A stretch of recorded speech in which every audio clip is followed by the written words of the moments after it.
আচ্ছা, আরেকটা বিষয় জিজ্ঞেস করি।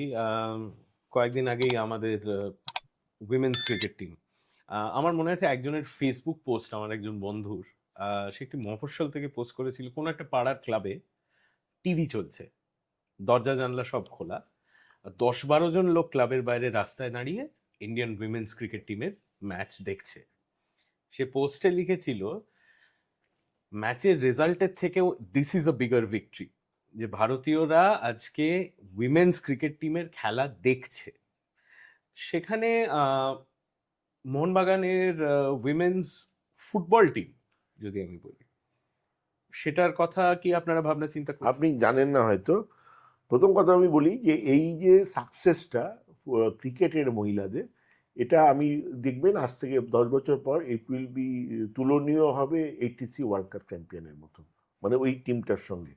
এখন মহিলাদের ক্রিকেটটা একটা অন্য লেভেলে চলে যাবে দিনে দিনে। আর আপনি ফুটবলের কথা বলছেন, মোহনবাগান প্রথম ক্লাব কলকাতা শহরে যারা মহিলাদের ফুটবল টিম বানায়, এবং মোহনবাগান প্রায় 5 বছর মহিলাদের ফুটবল টিম চালায়। মোহনবাগান ইস্টবেঙ্গল একসঙ্গেই করেছিল, আমরা খেলেছিলাম।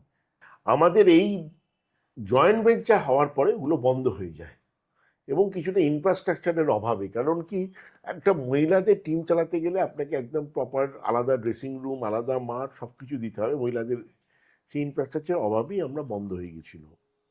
আমরা এদের সঙ্গে কথা বলছি অলরেডি, জয়েন্ট ভেঞ্চার আমরা, কিন্তু আমরা ওই ইনফ্রাস্ট্রাকচারের ব্যাপারটা আমাদের একটা সমস্যা আছে, সেটা খুঁজছি। সেটা হলে আমি ইস্টবেঙ্গলকে সাধুবাদ দেবো, ওরা মহিলাদের ফুটবল নিয়ে ভালো কাজ করছে। মোহনবাগানও খুব শীঘ্রই শুরু করবে।